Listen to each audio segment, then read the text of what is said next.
I'm John Law, this is Chasing Cars, and this is the BYD Atto 2. And this small SUV has the potential to be the next big thing from BYD when it launches in Australia in Q4 this year.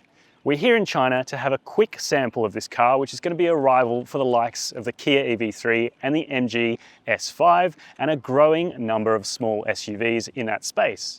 It's a little bit smaller than its cousin, the Atto 3, and it's a bit bigger than the Dolphin, and it's going to sit between those two when it comes to price.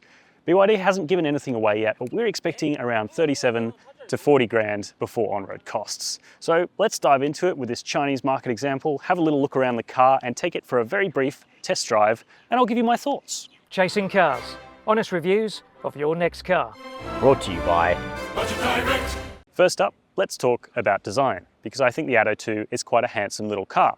The proportions are nice, it has a bit of a chunky aesthetic, and I think it could stand out on the roads in Australia, especially in this sort of greened out sandy colour that I happen to really like.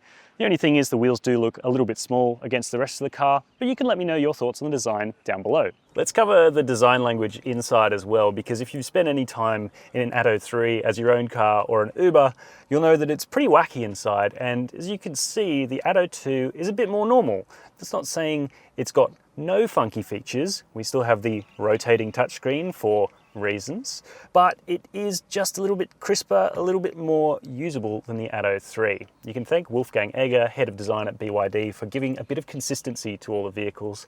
I think it's starting to pay off. What else have we got in here? The wrong logo, that'll be changed for BYD. The touchscreen is pretty responsive. We've got a nice 8.8-inch digital driver's display that's actually inset with a little bit of a cowl over the top, which should be an improvement over the Atto 3 for sun protection in Australia. The seats are quite comfortable. They're synthetic leather with perforations, and I believe there may be ventilation. No, just heating in this car, and that'll probably stay the same in Australia. We'd love to see this white colour come to Australia inside as well. It matches really nicely with that pistachio exterior paint. And yeah, build quality seems to be pretty good. Decent storage, couple of cup holders, deep tray, wireless charging pad, nice mezzanine there, decent door pads, and materials are nice and soft at the front. The accommodation for a 4.3 metre long vehicle in the back seat is pretty impressive. I'm 6'2" and I've got decent knee room, reasonable toe room, nice flat floor, and my headroom's pretty good as well. It's not all perfect though. There's a couple of hard scratchy materials. There are no vents in this car. Not sure if that will change for the Australian version, and also the back doors don't open particularly wide. The aperture's quite narrow, which may make it difficult to load things like baby seats and bulky items into the back. But we do have a nice fold-down armrest that actually has stoppers, so it doesn't just flop onto the bench unceremoniously. Speaking of the bench, it's relatively comfortable for a small SUV, and my vision out is very good. Of the cars we're driving today, the Atto 2 is just about the most exciting because it will slip below the Atto 3 and above the Dolphin in the range when it arrives later in Q4. And as you're about to find out on our little 1-minute Gymkhana course, it's actually quite a fun car to drive. We'll flick it through the slalom here, and yeah, there's a lot of body roll, but it's quite adjustable. Soft at the rear, soft everywhere, again, like all the cars we're driving today, with nice light steering and light brake pedal. But there's various levels of regen.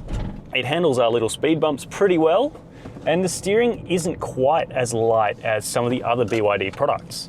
It's got a little bit more confidence, a little bit more accuracy, and this is a China market car. Pace is pretty decent, 130 kilowatts, again, sent to the front wheels.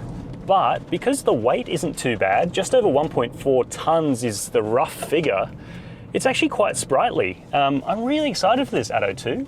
It'll be certainly interesting to see how it evolves and drives on Australian roads, but it does seem to have some potential from our very quick car park test drive. Unfortunately, the Atto 2 doesn't stand out when it comes to range stats. European market examples are rated at 312 kilometres in the WLTP combined test from a 51 kilowatt hour lithium iron phosphate blade battery pack. Charging is equally unimpressive, limited to just 65 kilowatts DC, meaning it'll take 37 minutes to go from 10 to 80%.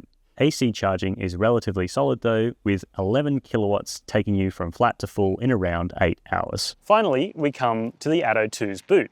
I don't have dimensions and literage, but it looks about right for a small SUV. You can choose to have a fairly flat load lip, or with the 2-height load floor, which is quite sturdy.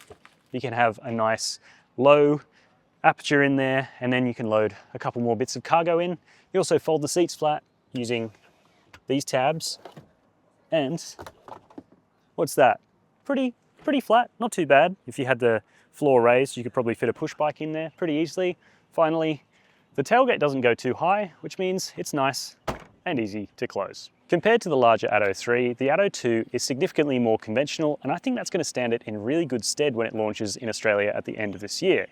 The crucial thing is going to be getting the pricing right, because the range isn't huge, the charging isn't super fast, and the size is good but not huge in the boot. So if BYD can nail the pricing and get a really good value option in a small SUV, I think it might be onto a bit of a winner with the Atto 2. You can let me know your thoughts in the comments section down below. Make sure you hit subscribe to the Chasing Cars YouTube channel, and as always, thank you very much for watching.